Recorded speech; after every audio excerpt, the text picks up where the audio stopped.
அனைவருக்கும் வணக்கம். டிஎன்பிசியிலேருந்து combined technical service எக்ஸாமினேஷன்ஸ்க்கான interview ஆர்டரில் இருக்கக்கூடிய கேண்டிடேட்க்கு கவுன்சிலிங் மே 11 ஆரம்பித்து மே 15 முடிய போகுது.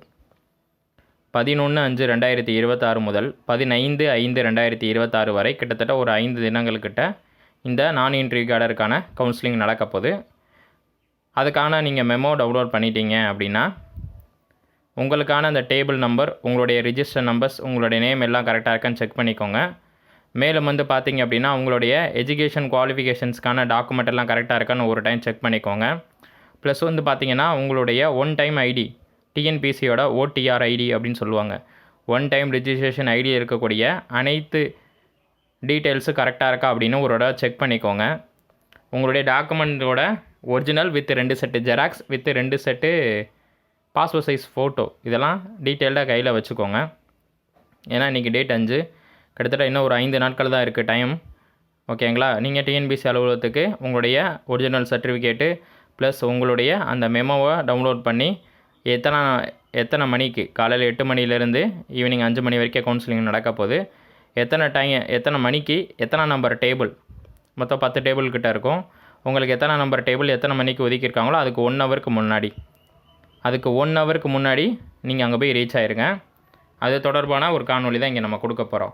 ஒருங்கிணைந்த தொழில்நுட்ப பணிகள் தேர்வு, நேர்முக தேர்வு அல்லாத பணிகள், அதாவது நான் இன்டர்வியூ அப்படின்னு சொல்லுவாங்க. 2025 உதவி பொறியாளர் ஏஇ எக்ஸாமினேஷனுக்கானது அமைப்பியல், மின்னியல், வேளாண் பொருளியல் உள்ளிட்ட 47 பதவிகளுக்கான 615 காலி பணியிடங்களை நிரப்ப. அப்போ மொத்த வேக்கண்ட் எத்தனை அப்படின்னா 615 காலி பணியிடங்களை நிரப்ப ஒருங்கிணைந்த தொழில்நுட்ப பணிகள் தேர்வு, நேர்முக தேர்வு அல்லாத பணிகள்.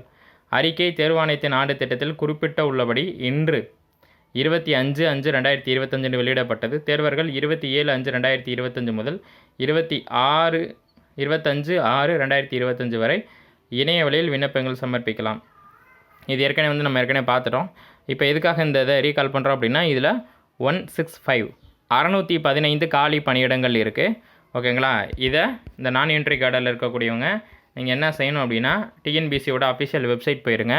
டிஎன்பிசியோட அஃபிஷியல் வெப்சைட்டில் ஓப்பன் பண்ணிவிட்டு அதில் டேஷ்போர்டு அப்படின்னு இருக்கும், நல்லா கவனிச்சுக்கோங்க.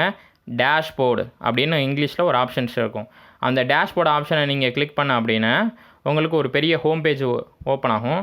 அதில் பார்த்தீங்கன்னா அந்த ஹோம் பேஜில் பார்த்தீங்கன்னா உங்களுக்கு கம்பைன்ட் டெக்னிக்கல் சர்வீஸ் எக்ஸாமினேஷன் இன்டர்வியூன்னு போட்டு நோட்டிஃபிகேஷன்ஸ் 9/2025 நோட்டிஃபிகேஷன்ஸ் 9/2025 இருக்கும். அதை கிளிக் பண்ணிங்க அப்படின்னா இந்த ஹோம் பேஜ் தான் வரும்.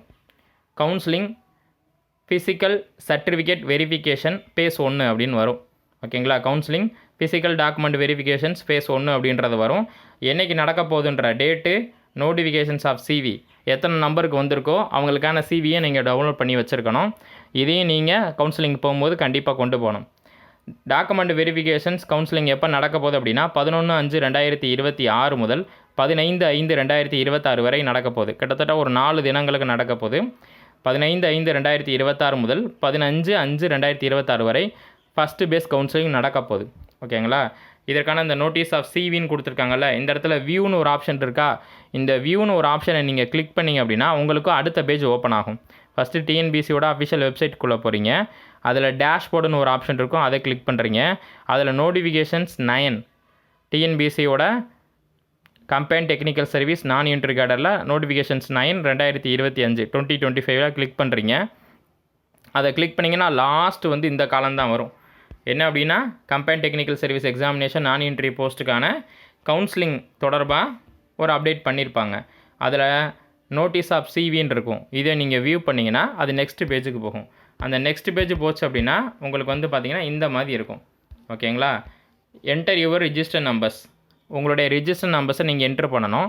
என்ட்ரு பண்ணிவிட்டு உங்களோட டேட் ஆஃப் பர்த் கொடுத்து சப்மிட் பண்ணிட்டீங்க அப்படின்னா உங்களுக்கான அந்த கவுன்சிலிங்கான அட்மிட் கார்டு உங்களுக்கு கிடைக்கப்பெறும். நல்லா கவனித்து பாருங்கள். இதில் நீங்கள் சிவிக்கு செலக்ட் ஆகிருக்கீங்க அப்படின்றதுனால உங்களுக்கு டிஎன்பிசி சைட்லேருந்து உங்களுக்கு அஃபிஷியலாக உங்களுடைய டிஎன்பிசியோட அஃபிஷியல் மெயில் உங்களுக்கு வந்திருக்கும். உங்களோட மெயில் ஐடிக்கு அஃபிஷியலாக அந்த மாதிரி கவுன்சிலிங் நடக்குது அப்படின்னு சொல்லி உங்களுக்கு ஒரு அப்டேட் பண்ணியிருப்பாங்க. ப்ளஸ் வந்து பார்த்திங்கன்னா உங்கள் பர்சனல் ஃபோன் நம்பருக்கு அவங்க அப்டேட் பண்ணியிருப்பாங்க. நீங்கள் எந்த நம்பர் கொடுத்துருக்கீங்களோ அந்த நம்பருக்கு கண்டிப்பாக அப்டேட் பண்ணியிருப்பாங்க கவுன்சிலிங் சைடு இருந்து. ஸோ நீங்கள் இந்த அட்மிட் கார்டை டவுன்லோட் பண்ணாமல் அதை எடுத்துகிட்டு போக முடியாது. ஸோ அதை மறந்துடாதீங்க. ஏன் அப்படின்னா கிடைக்கக்கூடிய நேரத்தில் நம்ம ஒரு வேலையை செஞ்சு வச்சிட்டோம் அப்படின்னா அது தொடர்பாக நமக்கு ஒரு பதட்டம் வரவே வராது. ஏன்னா இந்த கவுன்சிலிங்கில் பொறுத்தளவு பல மாணவர்கள் இப்போ தான் கவுன்சிலிங் ஃபஸ்ட் டைம் போகிறவங்களா இருக்கும். ஸோ அவங்களுக்கு நிறையா பதட்டம் ஆகும். என்ன செய்கிறது, என்னென்ன டாக்குமெண்ட் எடுத்து வைக்கிறது, எந்தெந்த மாதிரிலாம் போய் ரீச் ஆகிறது, ட்ரெயினில் போகுமா பஸ்ஸில் போகுமா, இப்படி ஏகப்பட்ட பில்லியன் டாலர் கொஸ்டின்ஸ் இருக்கும். ஸோ இதுக்கெல்லாம் சிம்பிளைவேஸாக ஆன்சர் சொல்கிறேன். எந்த ஒரு பதட்டமோ எதுவுமே செய்ய வேணாம். ஓகேங்களா. உங்களுக்கு 11ஆம் கவுன்சிலிங் அப்படின்னா 10ஆம் நைட்டு கிளம்பி 11ஆம் காலையில் ரீச் ஆயிருங்க. உங்களுக்கு கிடைக்கக்கூடிய அந்த டைமை பொறுத்து, இப்போ காலையில் 10 மணிக்கு ஒரு பேட்ச் போகிறீங்க அப்படின்னா உங்களுக்கு காலையில் 10 மணிக்கு டைம் கொடுத்துருந்தாங்கன்னா ஒரு 8 to 9 மணிக்குள்ளே சென்னை ரீச் ஆகிற மாதிரி, டிஎன்பிசி ஆஃபீஸை ரீச் ஆகிற மாதிரி கனெக்ட் பண்ணிக்கோங்க. ஓகேங்களா. ஆஃப்டர்நூன்னா ஒன்றும் பிரச்சனை இல்லை, மதியானம் பேஜ்னா ஒன்றும் பிரச்சனை இல்லை. புரியுதுங்களா. ஏன்னா உங்களுக்கு அதே நாளில் டாக்குமெண்ட் வெரிஃபிகேஷனும் கவுன்சிலிங்கும் சேர்ந்து நடக்க போகிறதுனால ஸோ நீங்கள் ஒரிஜினல் சர்டிஃபிகேட்டையும் கொண்டு போகணும், 2 செட்டு ஜெராக்ஸும் கையில் கொண்டு போகணும். அந்த 2 செட்டு ஜெராக்ஸ் டாக்குமெண்ட்ஸ் என்னென்ன இருக்கணும் அப்படின்னா 10th mark sheet original, 12th mark sheet original, community certificate original, address proof original. அது அட்ரஸ் ப்ரூஃப் ஒரிஜினலு உங்களுடைய ஆதார் கார்டாக இருக்கலாம், பேன் கார்டாக இருக்கலாம், ஓட்டர் ஐடியாக இருக்கலாம், பேங்க் பாஸ்புக் ஜெராக்ஸ் கூட இருக்கலாம். ஓகேங்களா. அது அட்ரஸ் ப்ரூஃபு கண்டிப்பாக வச்சுருக்கணும். Community certificate. ஓகேங்களா. அடுத்து நீங்கள் டிகிரி முடிச்சிங்கன்னா டிகிரியோட ஃபைனல் மார்க் ஷீட்டு, அப்படி இல்லைன்னா ப்ரொஃபஷனல் சர்டிஃபிகேட் இருக்கும், ப்ரொஃபஷனல் சர்டிஃபிகேட் 1 அல்லது கோர்ஸ் கம்ப்ளீஷனுக்கான சர்டிஃபிகேட் வச்சுருப்பீங்களா, அது இருந்தாலும் ஓகே தான். ஓகேங்களா. அதுக்கடுத்து நீங்கள் தமிழ் வழியில் படிச்சிருந்தீங்கன்னா அதற்கான முன்னுரிமை சான்றிதழ். என்னென்ன முன்னுரிமை சான்றிதழ் நீங்கள் அப்ளை பண்ணும்போது கொடுத்தீங்களோ அத்தனை முன்னுரிமை சான்றிதழும் கையில் வச்சுக்கோங்க. ப்ளஸ் அந்த கையில் வச்சுருக்க ஏற்றாப்புல 2 செட்டு ஜெராக்ஸ், இதை மட்டும் ஞாபகம் வச்சுக்கோங்க. ப்ளஸ் 2 ரீசெண்டாக எடுத்த பாஸ்போர்ட் சைஸ் ஃபோட்டோ, பழைய ஃபோட்டோ கொண்டு போகாதீங்க. இப்போ ரீசெண்டாக எடுத்த பாஸ்போர்ட் சைஸ் ஃபோட்டோ கையில் கொண்டு போங்க. முக்கியமாக கவுன்சிலிங் போகிறவங்க ஒரு நோட் பேடு, அதாவது ஒரு பேடும் ஒரு பேனாவும் வாங்கி வச்சுக்கோங்க. ஒரு சின்ன நோட்டும் கை அடக்கத்தில் ஒரு நோட்டு மாதிரி ஒன்று வச்சுக்கோங்க. ப்ளஸ் ஒரு லெட்டு கையில் கொண்டு போங்க. நிறைய பேர் அதை மறந்துடுறாங்க. ஏன் அப்படின்னா கவுன்சிலிங் நடக்கும்போது உங்களுக்கு டிஸ்பிளேயில் வந்து எந்தெந்த இடத்துல எங்கெங்கே வேக்கன்ட் இருக்குன்னு சொல்லி உங்களுக்கு வரும். அதை நீங்கள் நோட் பண்ணுறதுக்கு ஒரு நோட் பேட் மாதிரி கையில் கொண்டு போங்க. கட்டாயமாக ஒரு பேனா மறந்துடாமல் உள்ளே கொண்டு போயிருங்க. ஓகேங்களா. இதுதான் நான் உங்களுக்கு சொன்ன டீட்டெயிலு. மேலும் வந்து பார்த்தீங்கன்னா உங்களுடைய ஹால் டிக்கெட்டை டவுன்லோட் பண்ணுறதுக்கு உங்களுடைய register number, date of birth கொடுத்து சப்மிட் கொடுத்துட்டீங்க அப்படின்னா உங்களுக்கான அந்த ஹால் டிக்கெட் அப்படின்றது வெளிவந்துடும். ஓகேங்களா. இது 1:2 ரேஷியோவில் கூப்பிட்ருக்காங்க. ஓகேங்களா. 4 நாட்கள் நடைபெற போது அடுத்தடுத்த வீடியோக்கள் வருது. நன்றி.